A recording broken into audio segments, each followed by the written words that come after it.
Hello mga ka-artist ay, nandito na tayo ngayon sa ating painting site sa Maagob River sa Barangay Punta, Baybay City, Leyte. Okay, so kailangan kung mag-on plein air tayo or mag-on-the-spot painting, yung canvas natin naka-prepare na, naka-prime na, tapos nakahanda na yung mga materials natin. So, yung gagamitin kong medium ngayong hapon is acrylic paint. Kasi, bakit acrylic paint? Kasi yung acrylic paint, easily dry siya, magiging dry siya kagad. So, hindi mahirap na mag-pack up after painting kasi in a few minutes, magda-dry na siya. Di gaya ng oil painting na kailangan mo talaga ng special carrier para hindi ma-smudge yung paints mo. So, the next step that we're going to do is to start sketching our canvas. Our canvas is already prepared. Our materials are already prepared. I brought with me a folding table, a portable easel, and water, easy plate, and several brushes. So, behind me is the scene that we're going to paint. So, makikita natin that there are rocks and trees and a slowly moving river, Maagob River. So, in front of me is actually a bridge that connects Baybay City to Barangay Punta, and this river is going towards the sea. Nakita nyo naman yung taong naka-white t-shirt, si Junior, yung driver ko. Okay, he accompanied me this afternoon to shoot this video for you mga ka-artist. Okay, so the first step that we're going to do is to sketch the view behind me. We're going to sketch now our scene, and I brought with me an artist charcoal stick instead of pencil yung gagamitin ko kasi yung charcoal stick is maganda siya if you're going to make quick sketches ng lines and basic shapes lang. So usually pag nagsisketch ako ng scene, I don't make a very detailed sketch, especially on plein air or on the spot. No, so usually ina-identify ko lang yung mga general shapes ng scene na nakikita ko. And sometimes, if I don't use a charcoal stick, I may use a brush. Okay, this is an acrylic brush. Sometimes I use this one and directly use acrylic paint to sketch my canvas.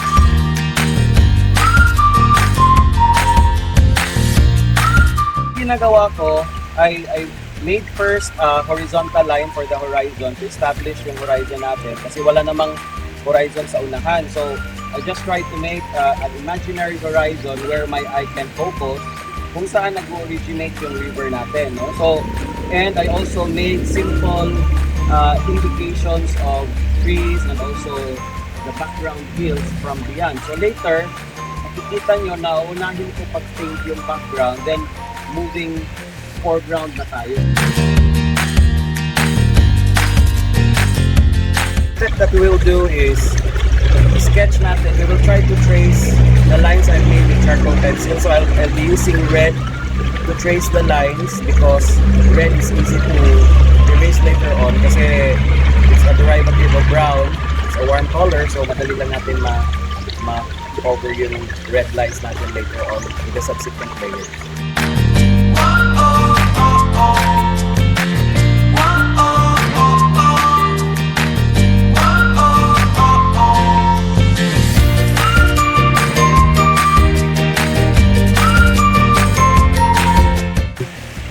Okay, we have just completed the outline of our subject matter. We use cadmium red to color the lines. The next step is to block the colors, the basic colors. And we'll first try to paint the dark values of our scene. So we start at the back, then we gradually move forward to paint our subject.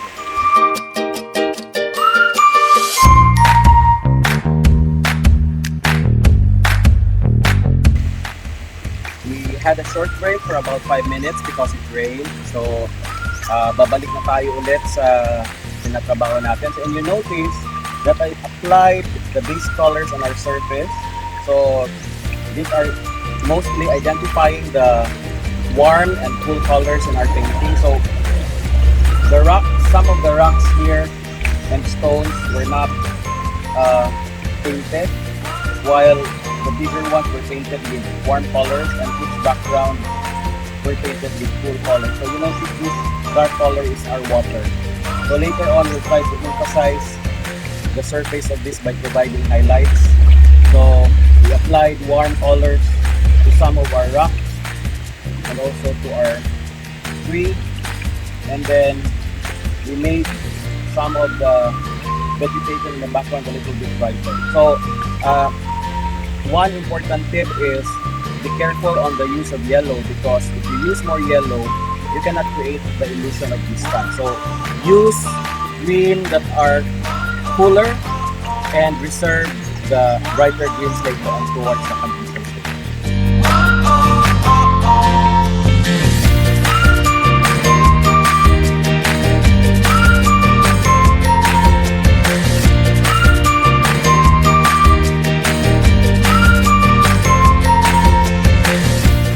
At this stage, when you have already completed the massing of colors, wherein you try to identify the dark and light areas, don't worry, because this is the part of the painting stage wherein you have to now identify the highlights or the very lightest areas, like the surface of the rock. So in acrylic painting, you come in and you come out. Now, when you come in into the painting, you apply dark tones and other colors, but when you come out, you try to now provide the highlights and the light areas that needs focus, like the water and the rock.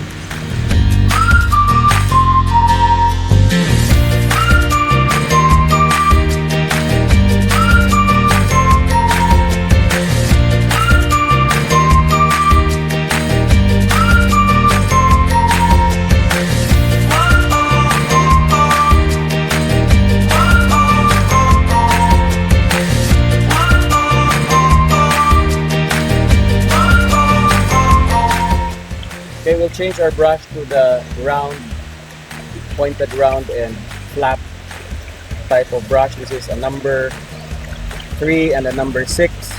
So we are going to use these brushes because we are going now to introduce the details, and also the round and the flat brushes are good for making suggested forms of foliage. No? So with the strokes that you make out of your round and flat brushes, you can come up with the illusion of vegetation, especially in the background area of the painting.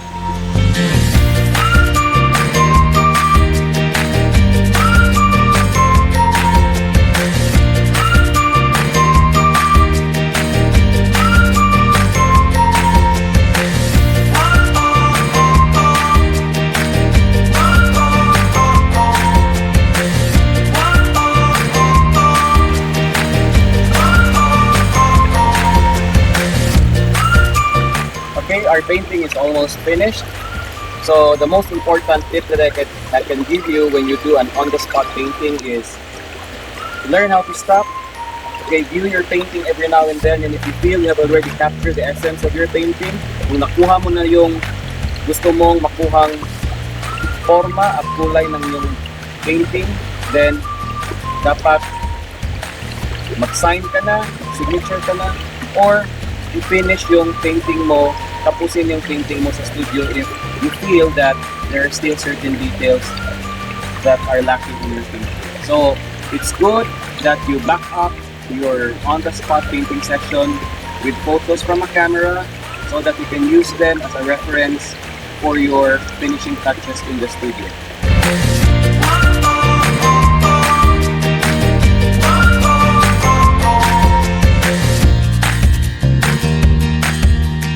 I'm requesting you to like, comment, and subscribe to my channel. And kita-kita tayo sa susunod na painting lesson dito sa Artist's Eye. Next time ulit sa ating painting session dito sa Artist's Eye.